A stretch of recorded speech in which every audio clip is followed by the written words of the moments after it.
पवन जी, कोलकाता से। राधे राधे महाराज जी। महाराज जी, हमारे अच्छे व्यवहार के बावजूद हमें कुछ लोगों के साथ समस्या आने लगती है, ऐसा क्यों होता है महाराज जी? हमारा कोई पूर्व का जो पाप कर्म है वो हमको क्लेश दे रहा है।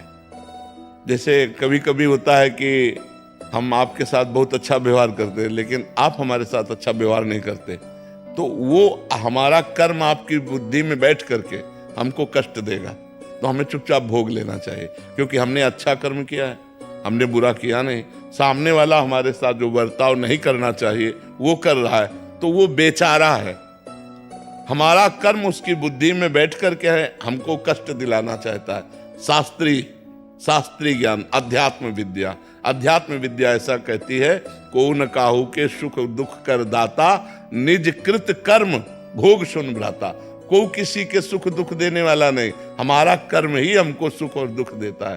तो ये मानकर कि इस व्यक्ति के सिर पर अब इस समय हमारा कर्म सवार है जो हमको दुख देगा, इसलिए चुपचाप सहन कर लेना चाहिए। महाराज जी, राहुल सिंह का इनका प्रश्न है ये कह रहे हैं कि हम किसी से निस्वार्थ भाव से किसी की सेवा किया, परंतु वो काम नहीं हो पाया किसी उससे, तो सामने वाला व्यक्ति हमें गलत मान लेता, तो ऐसे में महाराज जी फिर लोग भी भड़काते हैं उसे, और उससे वार्तालाप करके उसे समझाना चाहिए, राधा रानी पे छोड़ देना चाहिए? राधा रानी पे छोड़ दो, एक बार तो समझाना चाहिए, एक बार समझाना चाहिए, अपनी बात प्रस्तुत कर देनी चाहिए, फिर राधा रानी पे छोड़ दो। अगर आप निष्काम हो, सत्य मार्ग से चल रहे हो, तो आपको कोई बाल बांका नहीं कर सकता, ये भी बात समझो। आपको कोई नीचा नहीं दिखा सकता, वो नीचा दिखाने का प्रयास होगा लेकिन आपको नीचा नहीं दिखा देगा। यदि आप निष्काम भाव से सत्य भाव में चल रहे हो तो फिर परास्त नहीं हो सकते आप। संकट आ सकते हैं, भड़काते रहते हैं तो हाँ, चीजें रुक जाती हैं, जो अच्छा कार्य कर रहे हैं वो भी रुक जाते हैं। हाँ, अपनी पेशगी कर देनी चाहिए, अपनी सफाई एक बार पेश कर देना चाहिए, इसके बाद भगवान पे छोड़ देना चाहिए। शोभा जी, कोलकाता से। राधे राधे महाराज जी। महाराज जी, कर्मों का हमारे जीवन पर क्या प्रभाव पड़ता है महाराज जी? सुख और दुख, संपत्ति और विपत्ति, सफलता और असफलता, इनका भोग भोगना होता है। अगर हमारा पाप कर्म प्रबल हो गया तो हम चाहे जितना व्यापार सफलता पूर्वक करें, सफलता नहीं मिलेगी। चाहे हम पढ़ लिख कर डिग्री प्राप्त करें लेकिन हम सफल नहीं हो पाएंगे। पुण्य प्रबल हो गया, थोड़ा प्रयास, भारी सफलता। तो सफलता, असफलता, दुख सुख, लाभ हानि, मान अपमान, संपत्ति विपत्ति, इनकी प्राप्ति होती है पुण्य और पाप कर्मों के पूर्व के प्रभाव से। वो हमारे ऊपर ये प्रभाव डालते हैं। अनु गुप्ता जी। राधे राधे महाराज जी। महाराज जी, कृपया बताएं कि उग्र स्वभाव वाले व्यक्ति को कैसे शांत करें? नाम जप से। भगवान का नाम जप परम शीतलता प्रदान करता है। अगर हम नाम जप खूब करें तो हमारा उग्र स्वभाव नम्र स्वभाव में विनय में परिवर्तित हो जाएगा, दैन्य में परिवर्तित हो जाएगा। पर वो खूब डट के भजन करें तब, ऐसे नहीं होगा। स्वभाव बहुत मलिन और दृढ़ होता है। अगर जैसे उग्र स्वभाव है, मलिन और दृढ़ है, तो वो हिंसा भी कर सकता है। बाद में भले रोए बैठ के, पर उग्र स्वभाव आ गया तो उग्र स्वभाव में अपनी माँ की हिंसा कर देगा, अपने प्रियजनों की हिंसा कर देगा। बड़ा निंदनीय है उग्र स्वभाव, बड़ा निंदनीय स्वभाव है। शांत स्वभाव में होता है कि हमें बुरा लग रहा है पर हम कुछ कह नहीं रहे, चुपचाप सह रहे हैं, वो चलेगा। लेकिन उग्र स्वभाव वाला बुरा लगते ही वो क्रिया में परिणित हो जाएगा। क्रिया में परिणित हो गया तो पूज्य जनों का अपमान कर देगा, प्रियजनों की हिंसा कर सकता है। इसलिए उग्र स्वभाव को कंट्रोल में करने के लिए सत्संग सुनो और नाम जप करो तो स्वभाव में परिवर्तन आ जाएगा। नितिन जी। राधे राधे महाराज जी। महाराज जी, जब आप कहते हैं कि आपने कई दिन आपको भोजन नहीं मिला, बालू भी पाई, महाराज जी बड़ा हृदय व्याकुल होता है। हम तो एक टाइम का भोजन नहीं करते तो दूसरे टाइम एकदम व्याकुलता और गुस्सा आने लग जाता है महाराज। पर वो लक्ष्य था, परिस्थिति थी, नियम था आकाश वृत्ति।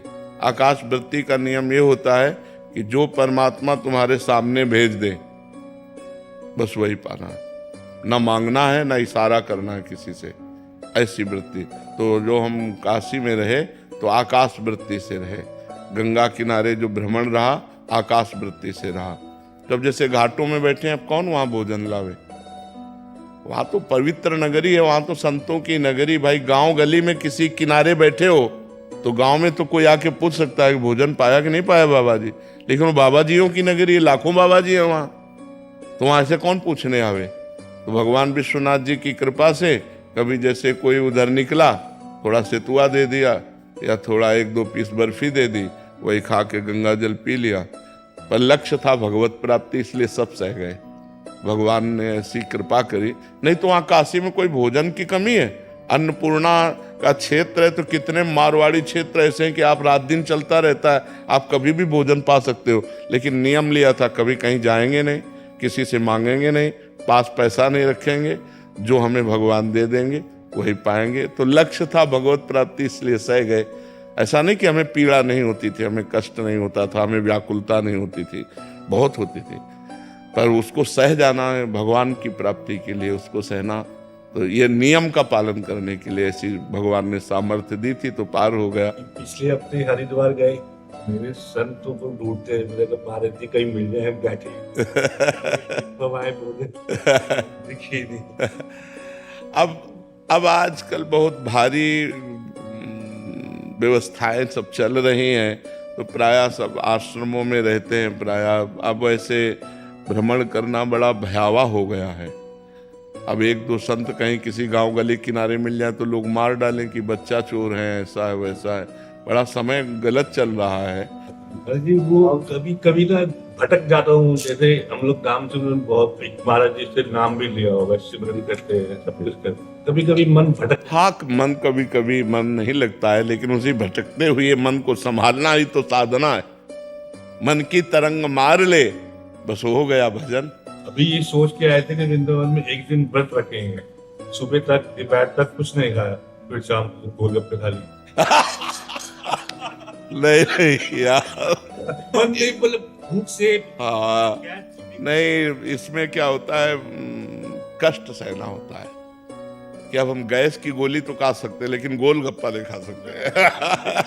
पर हम लोग ऐसे कट्टर नियम के थे, मृत्यु चाहे हो जाए अपने नियम को नहीं तोड़ना, मृत्यु हो जाए। नहीं तो ऐसी भूख लगती थी ना, अब तुम्हें कैसे बताएं, मतलब एकदम भूख ही भूख, लेकिन मांगना नहीं। हमारे सामने आके रख दिया तो हम पा लिए, मांगना नहीं किसी से कभी। पूरा जीवन व्यतीत हो गया। जैसे लोग कहते हैं ना जवानी में उद्दंडता सुहाती है, हमने जवानी में कभी किसी माता बहन को ऐसे नहीं देखा, कभी नहीं देखा, क्योंकि इसी की व्यवस्था ली थी, तो और कहां से सुहाई दे। गर्मी सर्दी बरसात सब सहना, किसी से कुछ न कहना, केवल भगवान की प्राप्ति का लक्ष्य रखना। बड़ा कष्टमय जीवन, बड़े अपमान सहे, बड़ी गालियां सही संसार की, तब आज है भगवान ये सब लीला कर रहे हैं। ओम कुमारी जी, छत्तीसगढ़ से। राधे राधे। राधे राधे महाराज जी। महाराज जी, ब्रह्म या तत्व साक्षात्कार मानसिक अनुभव है या ईश्वर स्वयं चतुर्भुज रूप में हाथ में चक्र गदा शंख लिए साकार रूप में दर्शन देते? नहीं, ब्रह्म में अपने आप से अपने स्वरूप का अनुभव, अपना स्वरूप ब्रह्म स्वरूप है।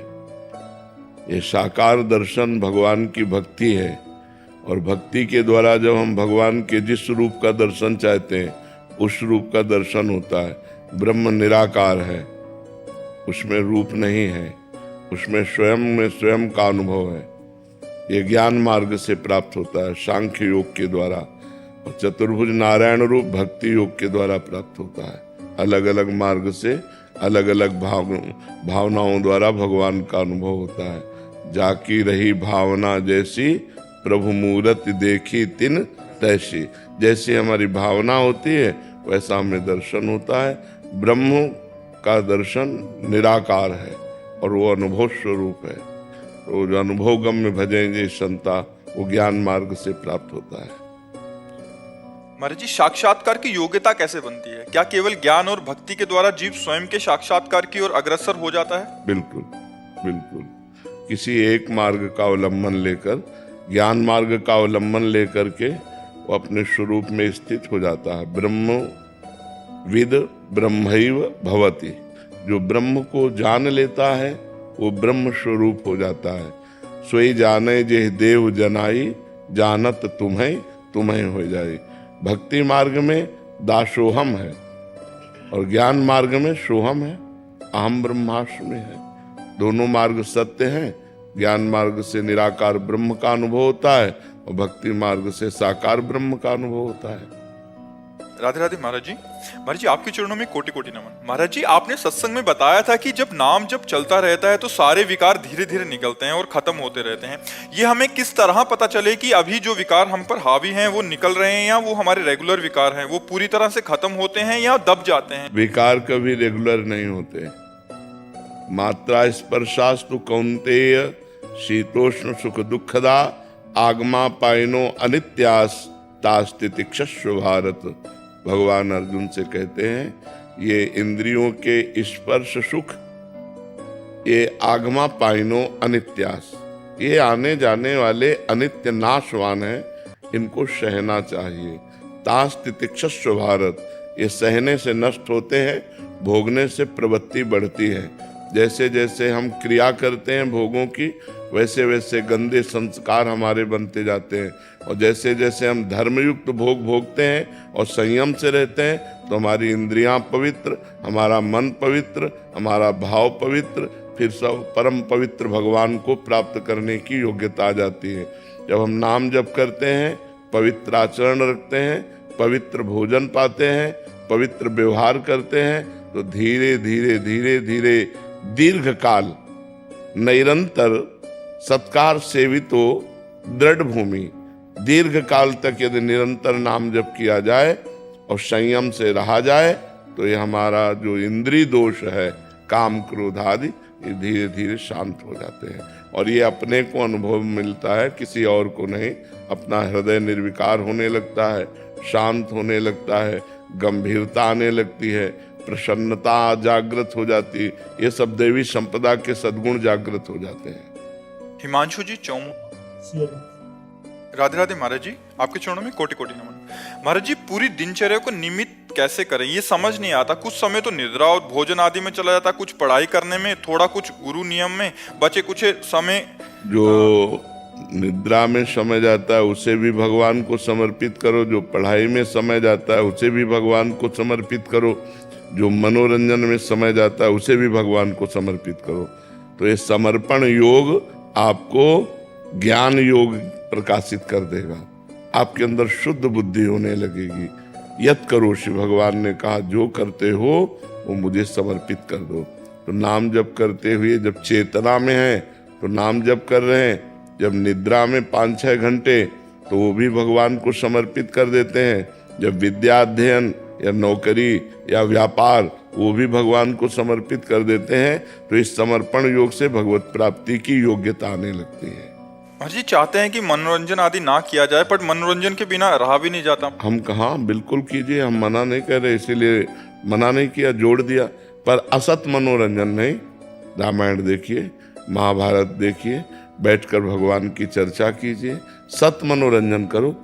भक्त जन मनोरंजन भगवान का नाम है। अपने भक्तों के मन का आनंद वर्धन करने वाले भगवान है। तो भगवान की लीलाओं में मनोरंजन कीजिए, भगवान के चरित्रों को देखिए। बड़े गंभीरता से रामानंद सागर ने रामायण की और महाभारत की, किसी अन्य ने बड़ा सुंदर सांसारिक मनोरंजन से ये भागवतिक मनोरंजन कीजिए। आप रामायण देखिए, आप बहुत से ऐसे चरित्र है, कृष्णा चरित्र है, ऐसे चरित्रों को देखिए जिससे कम से कम हमारा भाव तो जा रहा है कि ये राम जी हैं, लक्ष्मण जी हैं, ये हनुमान जी हैं, हमारा चिंतन तो बन रहा है। वो एक अनुकरण किया गया है लीला का, लेकिन हम सत्य चिंतन करने लगते हैं, ये सिया जी हैं, ये राम जी हैं, ये हनुमान जी हैं। तो हमारा चिंतन, जब सिया राम में सब जग जानी आदेश है कि सारे जगत को सिया राम में देखो, भगवत स्वरूप देखो, तो जब हम रामचरित्र देख रहे हैं तो उसमें तो भगवत भाव बन ही जाता है। कभी रोना आ जाता है, कभी मन एकदम लगता है अब क्या होगा, अब क्या होगा, तो हमारा पूरा मन उसमें लग जाता है। तो हमें लगता है फिल्म आदि मनोरंजन से अच्छा है रामायण, महाभारत, कृष्ण आदि मनोरंजन। और भी बहुत भागवतिक चरित्रों का अनुकरण किया गया है, बहुत से भागवतिक प्रोग्राम हैं, उनको देखो, कथा वार्ता देखो, एकांतिक सुनो, जिससे तुम्हारा मन पवित्र हो। ऐसे चरित्र देखना या ऐसा दृश्य देखना जिससे हमारा मन गंदा हो जाए तो मनोरंजन नहीं हुआ, वो तो मन को और गंदा करके मलिन करके हाँ अपवित्र करना है। महाराज जी बहुत सारे बच्चे मिलते हैं महाराज जी, शुरू यहीं से करते हैं बट वो आजकल इंस्टाग्राम रील्स फेसबुक्स में वो कहाँ पहुंच जाते हैं पता नहीं, लगता, थोड़ा फिर काफी- कंट्रोल करना पड़ेगा, अपने को थोड़ा कंट्रोल करना पड़ेगा। ऐसा नहीं कि हम मोबाइल में लगे तो मोबाइल में ही लगे हैं। हमारी कुछ एक दिनचर्या होनी चाहिए, थोड़ी देर शास्त्र स्वाध्याय, थोड़ी देर नाम जप, थोड़ी देर नाम कीर्तन, तो 10, 15, 20 मिनट, आधा घंटा, 1 घंटा अगर हम कोई सीरियल देख लेते हैं, धार्मिक सीरियल या सांसारिक सीरियल भी देखते हैं, तो ऐसे जिनमें गंदगी नहीं है, जो हमारे को ज्ञान प्राप्त कराएं, ऐसे सीरियल देखो। जड़ चेतन गुण दोष में विश्व कीन करतार, संत हंस गुण गाहें पे परिहरिवार विकार। ये संसार गुण और दोष दोनों मिलाकर बना हुआ है। ऐसे मोबाइल में, टीवी में गुण और दोष दोनों हैं। देखो, आप मोबाइल से ही सत्संग सुनकर यहाँ आए हो वृंदावन धाम में साधु समागम करने के लिए, तो कितना बढ़िया काम बना कि भगवान की तरफ मोबाइल ही तो लाया। सब लोगों से हम मिल थोड़ी पाते हैं। हजारों लोग ऐसे हैं जो हमसे मिले नहीं लेकिन सुधर गए, मांस मदिरा छोड़ दिया, गंदे आचरण छोड़ दिए, तो मोबाइल से सुनकर ही तो। अब हम हजारों लोग हैं जो अपने को भ्रष्ट कर लिए मोबाइल से, गंदी सीने, गंदे चित्र, गंदी बातें देखकर अपने आप को गिरा लिए। तो मोबाइल गुण और दोष दोनों से युक्त है।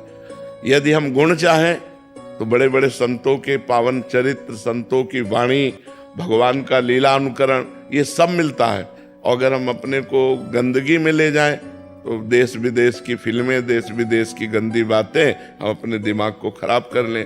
तो हमको चाहिए कि हम मोबाइल आदि में संयम से सद्गुण को ग्रहण करें। ये नहीं कि रील पे रील देखते चले जा रहे हैं या गेम खेल रहे हैं या गंदी बातें देख रहे हैं, ऐसा नहीं होना चाहिए।